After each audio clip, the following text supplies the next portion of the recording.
Olá pessoal, boa noite, boa tarde, bom dia, não sei que hora vocês estão assistindo esse vídeo. Estamos aqui para tratar dos dois últimos assuntos que estão faltando para a gente finalizar essa disciplina de contabilimetria, essa disciplina aqui tão árdua, tão falada, mas estamos acabando já. Nesse vídeo a gente vai tratar dos modelos com variáveis dummies e no próximo a gente vai tratar sobre a violação das hipóteses, beleza? Então, sem mais enrolação, vamos lá. Bem, o que são variáveis dummies? Variáveis dummies são aquelas que apenas assumem dois valores. Então é aquela que a gente já está acostumado, que a gente interpreta como 0, 1. Ela é comum para quê? Para indicar a presença ou ausência de uma característica determinada. A gente vai tratar sobre apenas a variabilidade de x, nesse sentido, a binariedade de x.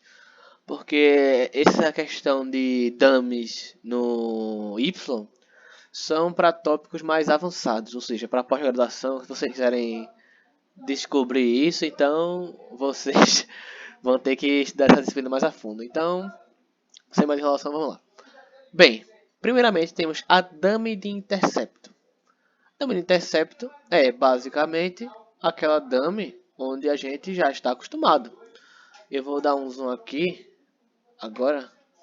Olha para cá ó, o modelo y igual a beta 0 mais beta 1 d1 mais beta 2 x1. Isso aqui é basicamente o modelo que a gente já fazia anteriormente. Olha para cá, considere uma amostra aleatória de empresas de uma região. Foram coletadas informações sobre lucro, quantidade de trabalhadores e a modalidade societária, ou seja, 0 se LTDA, 1 se SA. Ou seja, é o que a gente já fazia antes. Só que agora a gente está rebatizando ela como dummy de intercepto. Ou seja, essa é a dummy que a gente já fazia anteriormente.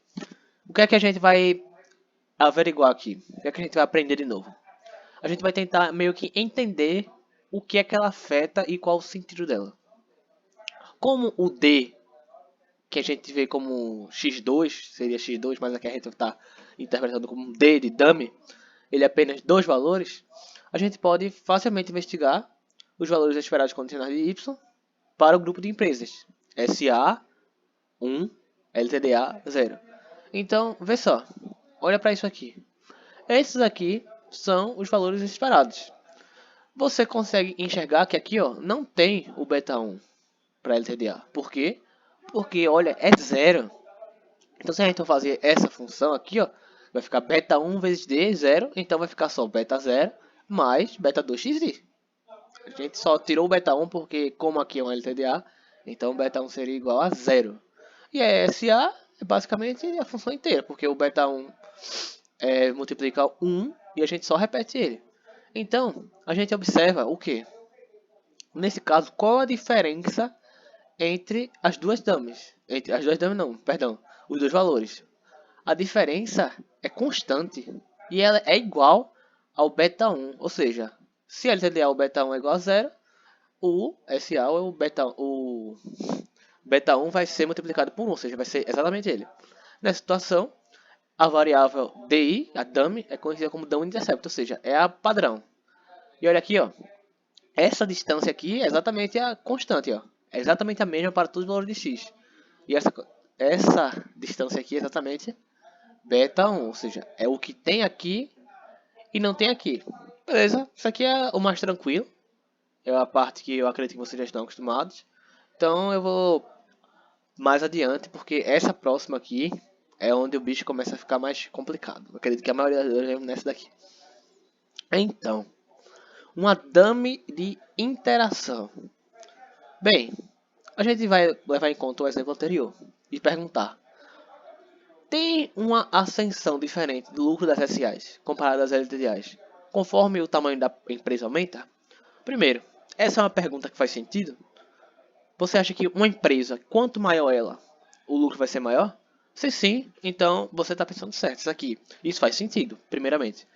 Então a gente usa essa dummy de interação justamente para averiguar se existe essa diferença ou não.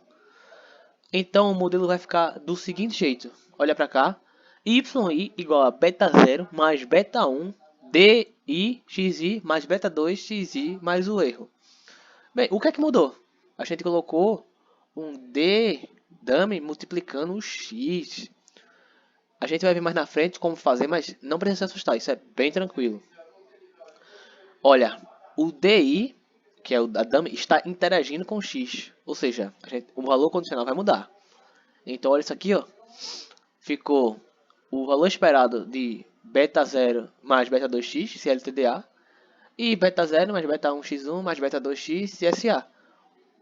Percebe que a dummy sendo 0 para LTDA mudou um pouco? O que é que mudou? Aqui em cima, a diferença era o beta 1. Porque aqui tinha e aqui não tinha. E aqui, a diferença é o beta 1 mais o beta 2. Tá vendo? Isso é uma constante. Por quê? Porque quando a gente multiplica o D de 0 para LTDA, a gente vai multiplicar isso tudo aqui, ó. Isso tudo vai dar 0. Porque como a dummy vai ser 0, então você vai multiplicar o beta 1 e multiplicar o x, então vai ficar tudo 0. E a diferença disso vai ser, ó, o beta 1 mais beta 2.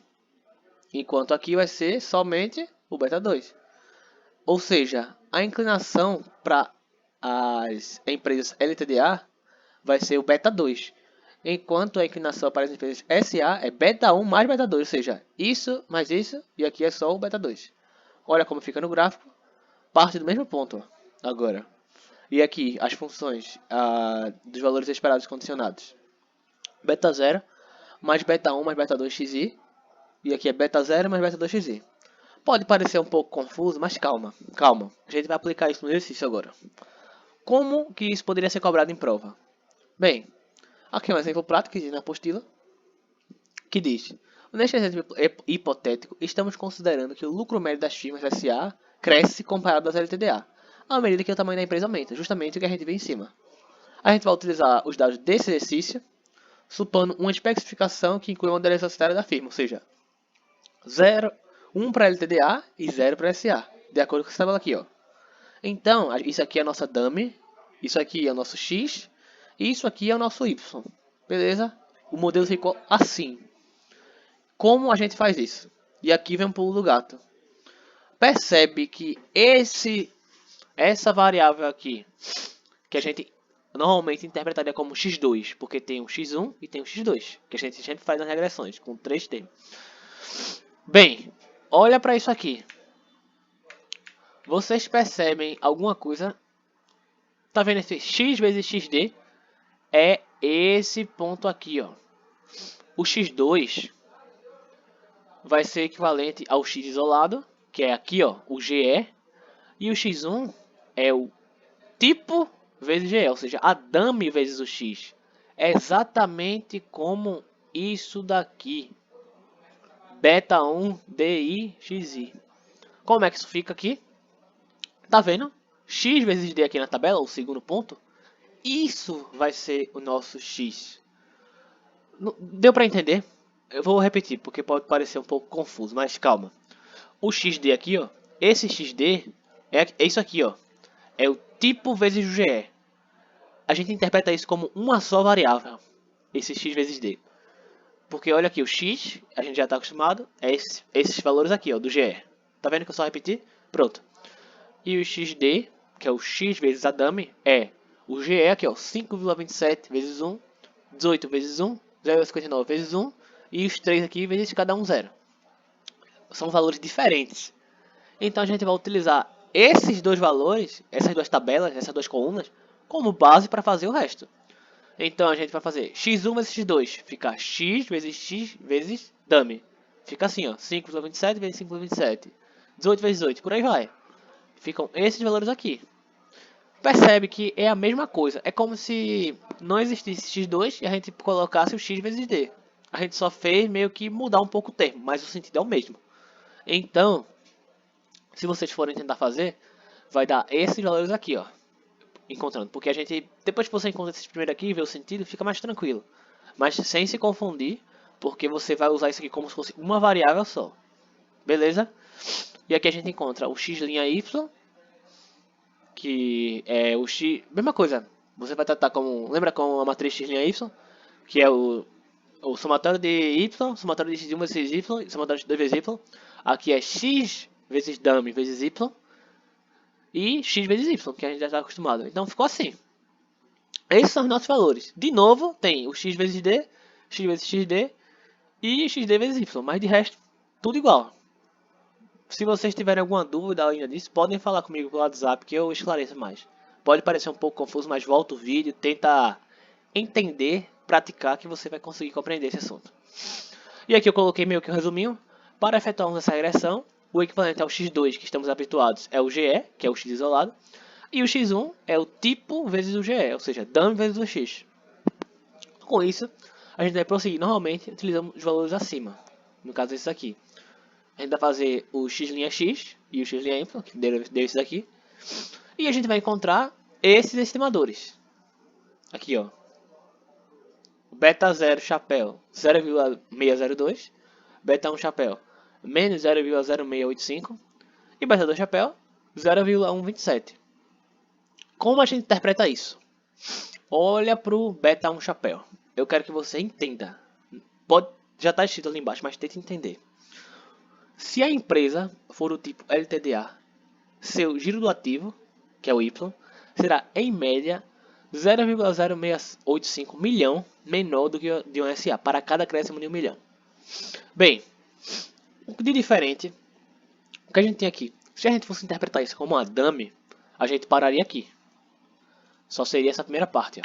Só seria, se a empresa for do tipo LTDA, seu giro do ativo será em média isso aqui, milhão, menor do que um SA. Isso é o que a gente está acostumado. Então, por que a gente colocou isso aqui? Para cada acréscimo de 1 milhão no X da firma. Porque a gente está multiplicando, além do tipo, a gente está multiplicando o giro do ativo. Ou seja, isso tudo está interligado. Então, essa interpretação do beta 1, chapéu, especificamente, é por conta dessa ligação. Ou seja, à medida que acresce 1 milhão no X da firma, no grau de endividamento, e a empresa for do tipo LTDA, ou seja, for igual a 1 a dummy, sempre prestando atenção no LTDA é 1. Então, vai diminuir 0,0685 milhão, que é o que a questão pede. Deu para entender o porquê que essa interpretação é um pouco mais complexa? Porque a gente não está só multiplicando o tipo e a GE, a gente está multiplicando os dois. Então tem que meio que ter essa correlação, esse cruzamento. Tranquilo? Então, a gente colocando aqui embaixo o valor esperado de x, mais para fins teóricos mesmo, ficou assim. Ficou beta 0 mais beta 2x1, se LTDA. E aqui embaixo, se for SA. Beleza? Novamente, qualquer coisa, se ainda persistir em branco, se ainda tiver dúvida, pode falar comigo que a gente esclarece. Beleza? Depois a gente vai passar alguns exercícios para vocês praticarem. Mas tenha em mente que o ponto mais difícil disso aqui é você conseguir transformar isso numa variável só. Preste atenção nesse x e no xd. E o xd, que a gente está acostumado a multiplicar, é uma variável. A gente vai utilizar isso como o cerne da nossa questão. Lembra quando a gente faz o ln? Que a gente utiliza o ln de x ou ln de y para a questão e ignora o outro, pronto. Aqui na questão da gente vai ser o x e o x vezes dummy. Beleza? Então, para o último tipo, agora que o pior já passou, pelo menos para mim, o pior é essa dummy de interação, que é aqui geralmente o professor cobra mais, e a que é mais complicada. Então aqui a gente tem as dummies com várias categorias. O que são essas dummies com várias categorias? Olhando para aqui para baixo, elas são criadas a partir de características que assumem mais de dois valores. Por exemplo, aqui, se eu for considerar uma sociedade aberta de capital fechado ou aberta, então a gente tem 3 valores, não são mais 2. Então a gente criou 3 dummies aqui, ó, D0, D1 e D2. Nesse caso, o modelo econométrico pode ser representado da seguinte maneira. Aqui, como está embaixo, percebe uma coisa errada? Errada não, uma coisa curiosa. Que a gente não tem o D0 aqui. Tá vendo que está só o D1 e o D2, que estão comparados com empresas LTDA. Ou seja, percebe que os dois parâmetros seriam em comparação com a empresa LTDA, tanto fechada quanto aberta. Por que isso? Bem, isso aqui vai entrar um pouco no assunto de validação de hipótese, mas isso aqui vai ser desenvolvido mais para frente. Enfim, se a gente acrescentasse essa D0 aqui, haveria uma coluna totalmente dependente. Ou seja, ela estaria totalmente ligada com essas duas. Ou seja, porque as duas estão em comparação com ela. Então a gente estaria indiretamente ou diretamente violando a hipótese 2 que diz respeito à matriz x', que não pode ser inversível. Esse evento é conhecido como armadilha das dummies. Isso tem muita coisa a ver com linguagem de programação. Se vocês perguntarem ao professor, ele vai falar, a primeira coisa que ele vai pensar é análise de dados, linguagem de programação. Essa linguagem de programação, ela ocorre porque as variáveis têm uma correlação tão alta, que acaba criando um problema de multicolinearidade, que é exatamente a violação da hipótese 2. Ou seja, com isso, você não consegue inverter a matriz x', está violando a hipótese 2. Aqui ficou um exemplo de como ficaria essa situação. E perceba aqui na matriz, eu não sei se pode ficar muito claro agora, mas mais para frente vai ficar quando a gente vê a hipótese 2, a violação. Perceba aqui, olha aqui, ó, 1. Perceba que é algo totalmente dependente, ou seja, onde tem um aqui, todos os outros são 0. Onde tem um aqui, todos os outros são 0. 1, e aqui é 0, 0. O que é que isso quer dizer? Se você apurar o seu olhar. Você não pode colocar essa terceira dummy aqui, que no caso é a D0. Por quê? Porque você só está falando em comparação com a LTDA, e quando você coloca a LTDA no modelo, você está basicamente criando uma multicolinearidade, ou seja, ela é uma coluna inteira que ela está dependente desse tempo, porque ela estando comparando com a LTDA, ou seja, já está criando uma relação de dependência, ou seja, se você inclui ela, você está caindo na harmonia das damas e gerando um problema de multicolinearidade. Tranquilo? Então esse é o final da aula de dummies. Eu acredito que é um assunto um pouco mais complexo que os outros, justamente por conta dessa dummy de interação, principalmente, e essa última. Mas foquem mais nessa dummy de interação, que é a que mais cai na prova, geralmente. Inclusive caiu na prova do período passado, essa questão de dummy de interação. Tranquilo? É isso, pessoal. Vejo vocês na próxima aula. Bons estudos e qualquer dúvida, lembre-se que podem perguntar, tanto no privado quanto no WhatsApp. Abraços.